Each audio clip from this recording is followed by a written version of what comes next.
부모와 자식이 싸우면 누가 이깁니까?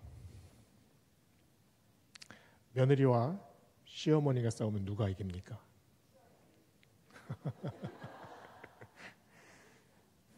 예, 사랑하는 그 남자친구와 여자친구가 싸울 때가 있죠.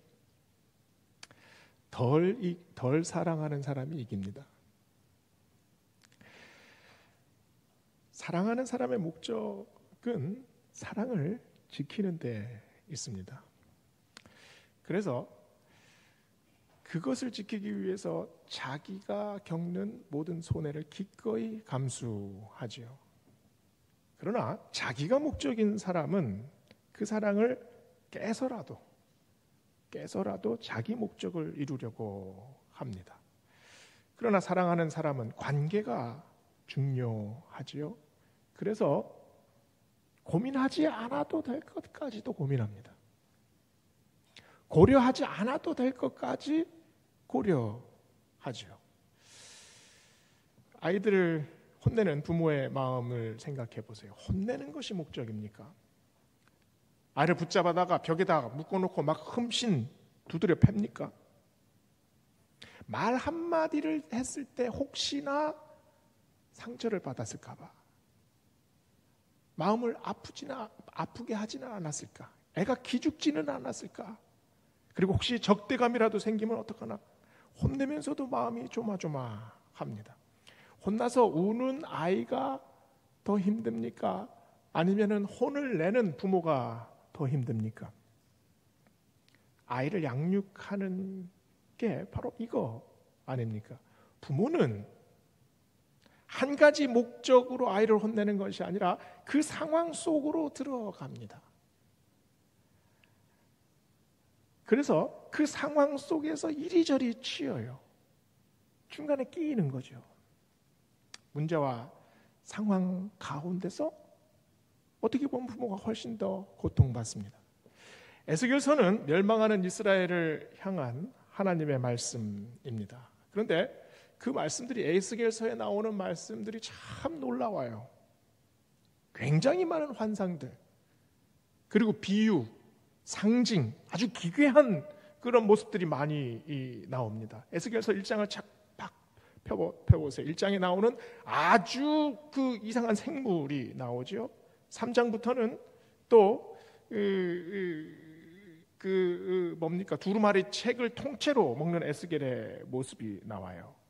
그리고 성전 한가운데서 물이 차올라서 그 생수가 어마어마한 강이 돼서 흐르는 장면, 거대한 독수리가 나오고, 그리고 가마솥과 그 삶은 고기의 비유가 나오고, 그리고 마른 뼈가 살아납니다. 핏줄이 생기고 근육이 붙고 그게 생명이 되는 모습, 놀라운 모습들이 매 장마다 펼쳐지죠. 오늘 본문 말씀에 나오는 것도 굉장히 상징적입니다. 하나님께서 이스라엘의 멸망을 예고하시는 장면을 어떻게 전하고 있습니까? 에스겔에게 퍼포먼스를 펼치게 하세요. 아주 마치 행위 예술가처럼 지금 에스겔이 몸으로 말하고 있습니다. 선지자는 말씀을 전하는 사람입니다. 말씀을 선포하는 사람이에요. 그런데 에스겔은 지금 백성들에게 한마디도 하지 않습니다. 그 이유가 에스겔 3장 26절에 나와 있죠. 내가 너의 혀를 네 입천장에 붙게 하여 네가 말하지 못하는 자가 되어 그들을 꾸짖는 자가 되지 못하게 하리니 그들은 패역한 족속임이라. 하나님이 보시기에 이 이스라엘 백성들은 패역한 자들, 아무리 말하고 아무리 선포하고 아무리 설교해도 듣지 않는 자들이라는 겁니다. 그래서 에스겔이 이제는 말을 버리고 몸으로 보여줘라 라고 지금 하시는 거죠. 그 퍼포먼스의 내용이 뭡니까? 1절 2절의 내용을 보면은요, 커다란 토판 위에 예루살렘 성의 지도를 아주 상세하게 그립니다. 그리고 레고 블록으로 마치 미니어처를 만드는 것처럼 그 예루살렘 성벽 주변으로 흙 토성을 이렇게 쌓아요. 거기에 대형 타워를 예루살렘 성벽 높이까지만큼 건설을 하고요. 그리고 그 돌 포탄을 쏘는 그 공성무기 이런 것도 아마 만들었을 거예요. 사다리를 놔서 그 예루살렘 성벽을 오르는 장면, 아마 그 궁수들과 기마병도 막 배치를 했을 겁니다. 그야말로 전쟁 시뮬레이션을 축소해서 보여줍니다. 겉으로 보기에는 아이들 장난처럼 보여요. 그러나 전쟁 드라마입니다. 이 모습이 말로 선포하는 것보다 이 장면이 아주 직관적이지 않습니까? 누가 보든지 이거는 포위된 한 성의 모습입니다. 노인부터 아이들까지 한눈에 보면 알아차리요. 그런데 3절에 보면 또 두터운 철판으로 만들어서 그걸 막으라고 얘기를 해요. 철판은 도저히 뚫을 수가 없습니다. 이스라엘 백성들이 도망칠 수도 없고 완전히 2중 3중으로 포위됐는데 왜 또 철판을 두르십니까? 하나님이 듣지 않겠다는 말입니다. 무엇을 듣지 않겠다는 건가요? 이스라엘 백성들이 아무리 소리쳐도 아무리 울부짖어도 그 소리를 내가 듣지 않겠다. 단절입니다. 4절에는 이 예루살렘 이 미니어처 옆에 에스겔을 눕게 하십니다. 이 대목이 잘 이해가 안 가요. 이 해변에 모래성을 쌓고 이 사람 옆으로 이렇게 누운 모습을 상상이 되죠. 예루살렘의 멸망을 지금 찬찬히 감상하라는 말씀인가요? 아니면 에스겔에게 지금 전쟁놀이 산매경에 빠지게 하십니까? 오히려 반대입니다.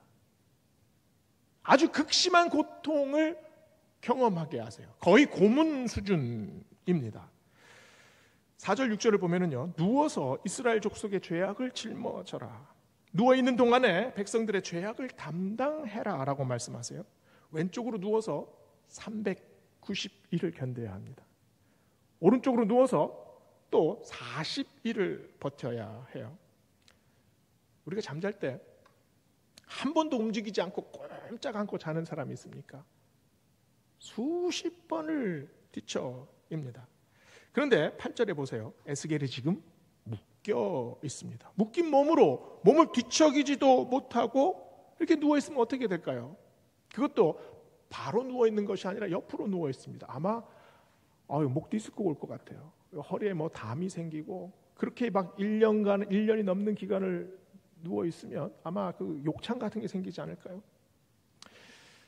서대문 형무소에 가보신 분 계신가요? 그게 벽관 고문틀이라고 있어요. 이 그 관같이 생긴 나무를 이렇게 벽에다 세워놨습니다. 근데 그 관보다 훨씬 좁아요. 그게 사람을 넣어놓고 고문하는 고문도구입니다. 관보다 훨씬 타이트하기 때문에 이 팔도 움직이지 못해요. 그리고 요 앞에 이렇게 수천만한 이렇게 구멍만 나와 있습니다. 그 안에 딱 가다 놓으면 몸을 움직이지 못하고 3일만 지나면 근육이 굳습니다. 일주일이 지나면 내장에 손상이 온대요. 근데 정말 극도로 그 고통이 되는 것은 이 정신적인 고통에 그 갑갑함을 참느라고 그 1분이 1시간처럼 그 갑갑하답니다. 결국 이 정신 자체가 망가진다는 것 아닙니까? 에스겔을 왜 이렇게 오랜 기간 동안 눕게 하십니까? 6절에 그 이유가 나오죠. 하루가 1년이다. 가나안에 들어와서 통일 왕조를 거쳐서 북이스라엘이 멸망하기까지 390년. 그리고 남유다가 앞으로 멸망하기까지 40년. 이 죄악의 기간을 고스란히 에스겔이 상징적으로 그 고통을 당해야 한다는 말입니다. 에스겔은 하나님의 명령을 전달하는 사람입니다. 그런데 정말 억울하지 않습니까? 왜 애꿎은 에스겔이 그 벌을 받아야 합니까? 벌을 받으려면 백성들이 받아야 하지 않겠습니까? 에스겔이 누워서 이 괴로워하는 형국을 보세요.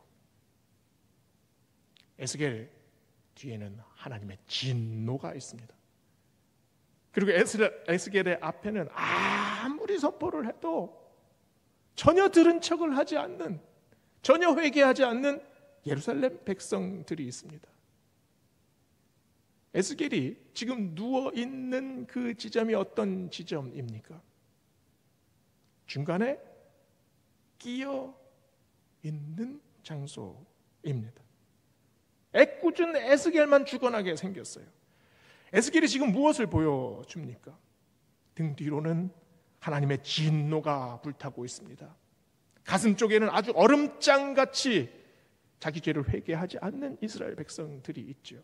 하나님의 거룩함과 인간의 죄악은 공존할 수 없습니다.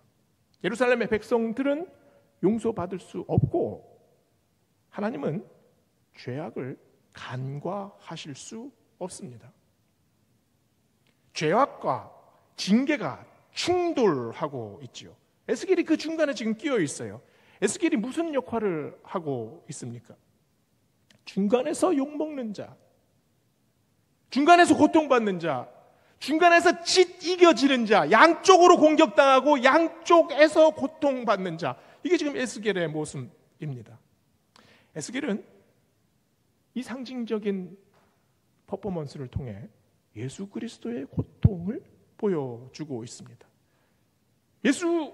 에스겔이 누워있는 자리가 바로 십자가의 자리 아닙니까?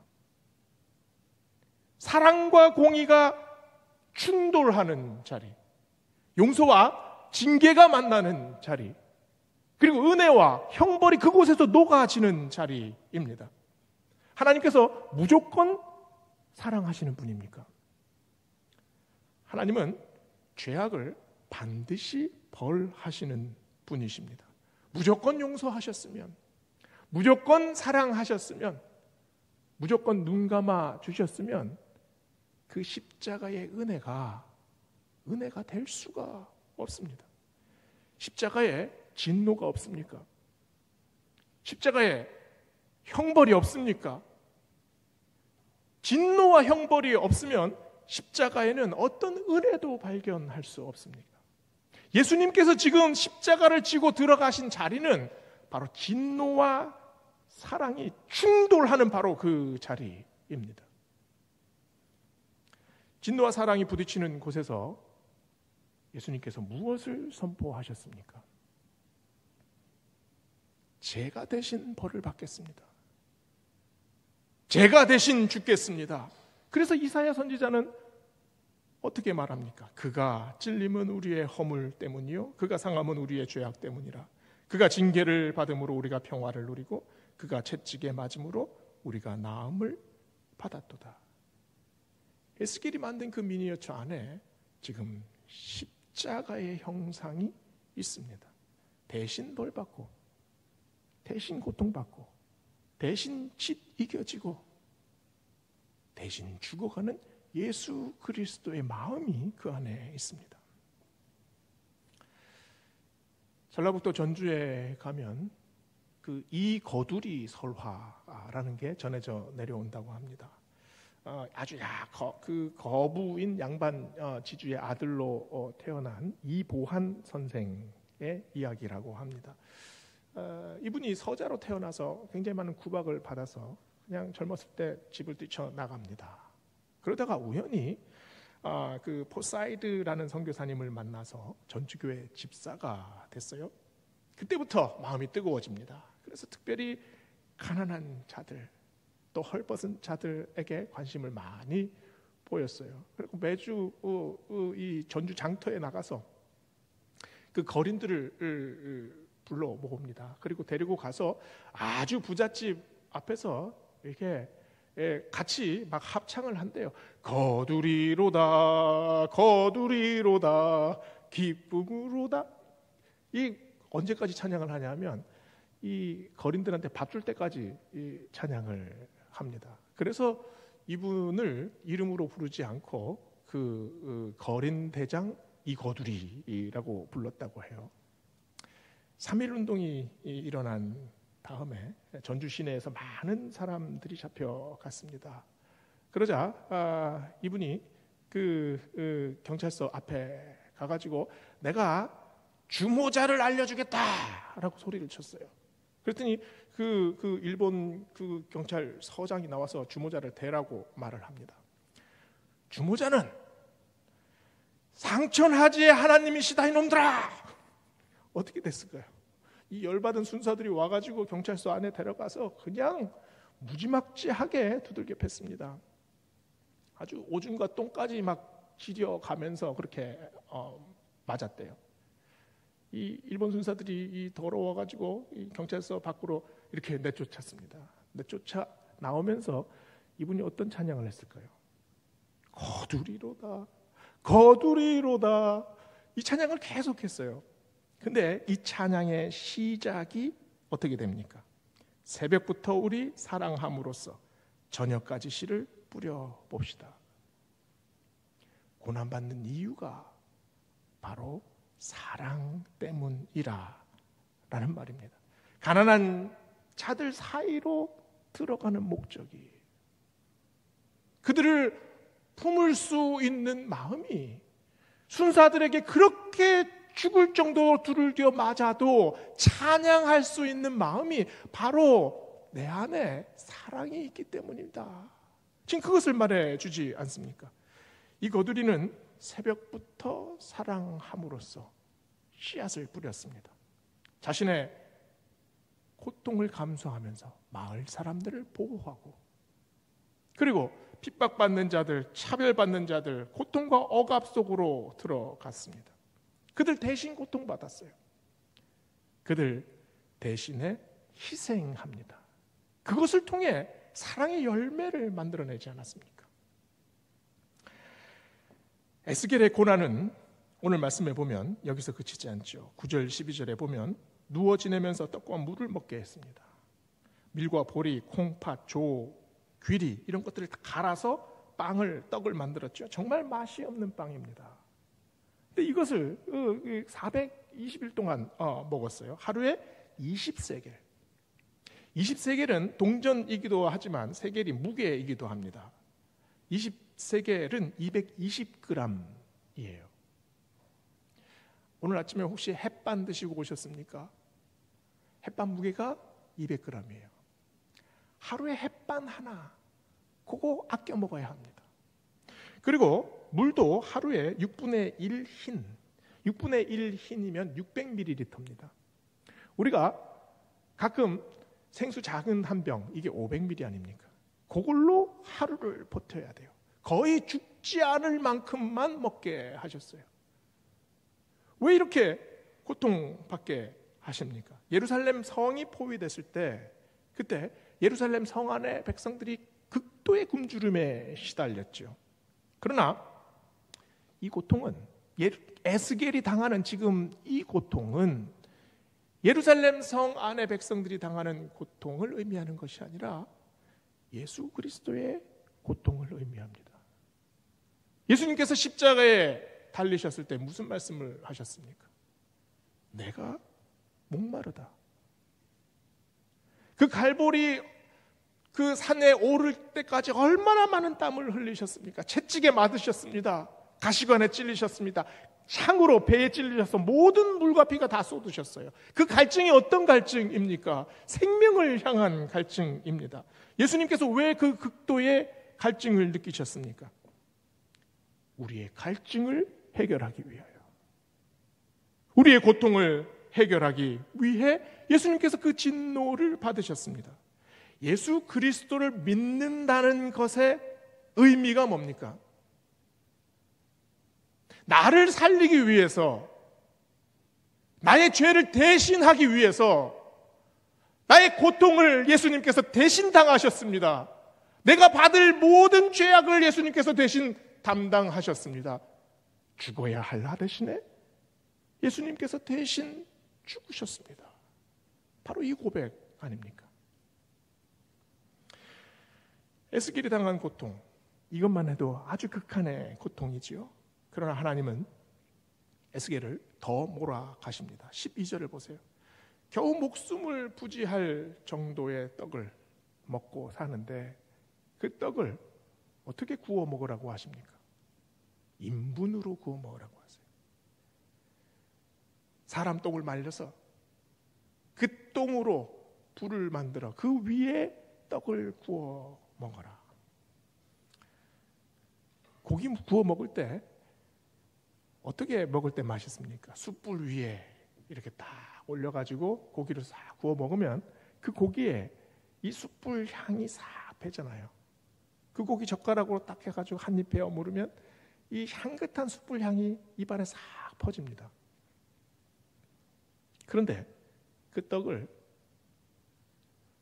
똥 냄새가 배인 떡을 한번 먹어보세요. 먹을 수 있겠습니까? 못 먹어요. 똥이 더러워서 피합니까? 무서워서 피합니까? 똥은 더러워서 피하죠. 그런데 더럽다는 느낌이 왜 생겼을까요? 무의식 중에 우리는 똥을 무섭기 때문에 더럽다는 느낌을 만들어냅니다. 똥은 사실 깨끗해요. 그러나 모든 똥이 깨끗하지는 않습니다. 어떤 똥은 기생충이 가득한 똥이 있을 수가 있어요. 어떤 똥에는 콜레라균, 패스트균이 있을 수 있습니다. 그래서 사람은 태어나면서부터 이 똥에 대한 두려움이 있죠. 감염의 가능성이 있습니다. 그래서 냄새만 맡는 것도 아주 그 혐오감을 일으키게 하지 않습니까? 얼마 전에 카페에서 화장실을 갔어요. 그 카페 화장실 남녀 공용인 경우가 많잖아요. 그런데 문이 잠겨 있어서 한참을 기다렸는데 문이 딱딱 열리면서 이렇게 한 분이 나오는데 아주 아리따운 아가씨예요. 그래서 속으로 야, 참 예쁘다 이런 생각을 하면서 문을 열고 들어갔는데 이게 숨을 쉴 수가 없는 거예요. 야, 세상에 너무 심한 거 아닌가? 도대체 뭘 먹었지? 이런 생각이 확 듭니다. 저도 급하잖아요. 그런데 이게 그 문을 열고 이렇게 환기를 시켜야만 그 안에 들어갈 수 있겠더라고요. 아무리 아름다워도, 아무리 교양이 있어도, 아무리 존경받아도 배설의 냄새는 변하지 않습니다. 이 인분의 냄새가 우리 안에 있는 죄악을 말해주는 건 아닐까요? 왜 인분으로 떡을 구워서 먹으라고 하셨겠습니까? 그 떡에 인분 냄새, 똥 냄새가 배이지 않습니까? 예수님이 마태복음 15장에서 이런 말씀을 하셨죠. 몸 안으로 들어가는 것이 사람을 더럽히는 것이 아니라 몸 안에서 나오는 것이 사람을 더럽힌다. 입으로 들어가는 것을 우리가 소화시킵니다. 마찬가지로 우리는 외부에 있는 사건들과 사람들의 만남 그리고 생각들을 우리 안에 넣어서 소화시키죠. 그런데 소화시키면서 우리 안에서 나오는 것을 어떻게 만들어버립니까? 왜곡합니다. 폄훼합니다. 뒤집어 엎습니다. 거짓으로 만듭니다. 아주 썩게 만들죠. 이게 우리의 죄악 아닙니까? 그 죄악의 냄새가 너무 역해서 하나님은 에스겔에게 사람 똥 대신 쇠똥으로 구워 먹게 하셨어요. 죄악의 냄새가 배인 떡입니다. 그런데 에스겔은 선지자로 부름 받으면서 에스겔 3장에 말씀의 두루마리를 먹은 사람 아닙니까? 그 말씀이 꿀처럼 달았다고 얘기를 해요. 백성들의 죄악이 배인 그 떡을 먹으라는 이유가 뭘까요? 너의 창자로 그 냄새나는 떡을 녹여내라. 말씀의 두루마리로 그 냄새나는 죄악의 떡을 소화시켜라. 이게 예수님이 하신 일 아닙니까? 예수님은 떡이 되신 분입니다. 그 떡이 생명의 떡이에요. 그러나 십자가에 달리실 때 어떤 일이 생겼습니까? 사람들이 그 떡을 훼손합니다. 채찍으로 때리고 창으로 찌르고 못으로 박았어요. 고귀한 생명의 떡이 더러워졌죠. 예수님은 온몸으로 인간의 죄악 냄새 풀풀 나는 그 모든 것들을 자기 몸으로 담으셨습니다. 그리고 스스로 제물이 되셨습니다. 우리가 성찬 예식을 할 때 무엇을 먹습니까? 떡과 잔을 먹고 마십니다. 그 떡이 예수의 찢기신 살이고 또 예수님의 흘리신 피, 그 신비한 은혜를 우리 몸에 담으려고 합니다. 그런데 성찬 예식 때 우리만 먹고 마십니까? 그 예식 때 예수님께서 우리의 죄악을 먹고 마십니다. 나의 탐욕과 정욕, 음행과 방탕, 낭비, 게으름, 시기, 교만, 그리고 비방과 배반, 이 똥냄새 나는 모든 우리의 죄악을 주님이 먹고 마시면서 감당하십니다. 오늘 말씀 4절에서 6절에 계속 강조되는 말씀이 있어요. 에스겔에게 계속 하라고 명령을 하십니다. 그 명령이 뭡니까? 눕는 날수대로 그 죄악을 담당할지니라. 너는 이렇게 이스라엘 족속의 죄악을 담당하고 너는 유다 족속의 죄악을 담당해라. 이 일이 예수님께서 하신 일 아닙니까? 에스겔은 백성들을 품기 위해서 그 고통 속으로 들어갑니다.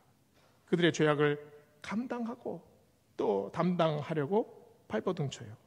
에스겔은 예수님이 걸으셨던 그 십자가의 길을 먼저 걸은 선지자입니다.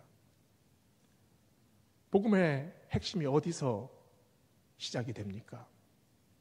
하나님의 사랑과 하나님의 공의가 충돌하는 것. 복음의 자리는 바로 이 갈등에서 시작이 됩니다. 그 중간으로 들어가는 일입니다. 그곳에서 찌들겨지고 아파하고 괴로워하는 마음에서 시작이 됩니다. 용서받지 못할 자가 용서받는 것, 징계를 녹여서 사랑으로 만들어내는 것, 죄 없는 분이 죄악을 짊어지는 바로 그 장소, 형벌받을 이유가 전혀 없는 분이 벌받는 바로 그 장소, 죽을 필요가 전혀 없는 분이 대신해서 죽는 바로 그 장소. 엄청난 모순이 있지요. 이해가 되지 않습니다. 그러나 이해가 되면 그 십자가가 우리에게 은혜로 다가올 수 있습니까? 모순이 아니고서 우리의 영혼을 뛰게 만들 수 있겠습니까? 예수님은 그 일을 하셨습니다. 우리도 예수님 가신 그 십자가의 길을 걷는 사람들입니다. 우리도 삶 속에서 그 중간으로 끼어들지 않습니까? 우리 삶 속에 얼마나 큰 모순과 억울함과 그리고 압력에 깨지기도 하고 부서지기도 합니다. 우리가 사실은 중간에 끼인 자들입니다. 왜냐하면 우리는 사랑하는 자들 아닙니까? 남편과 아내 사이에 우리가 어떤 믿음을 고백합니까? 시어머니와 며느리 사이에서 우리는 어떤 길을 걷고 있습니까? 회사에서 중간 관리자가 얼마나 힘들게 고생합니까? 직장에서 일을 하고 집에 오면 또 아이를 키우는 그 엄마들은 얼마나 큰 고통을 감수합니까? 왜 그 고통을 감수하고 견뎌냅니까? 사랑하기 때문입니다. 지키려고 하기 때문입니다. 우리는 예수 그리스도의 십자가의 길을 걷고자 합니다. 그 길이 아주 거창한 것에 있지 않습니다.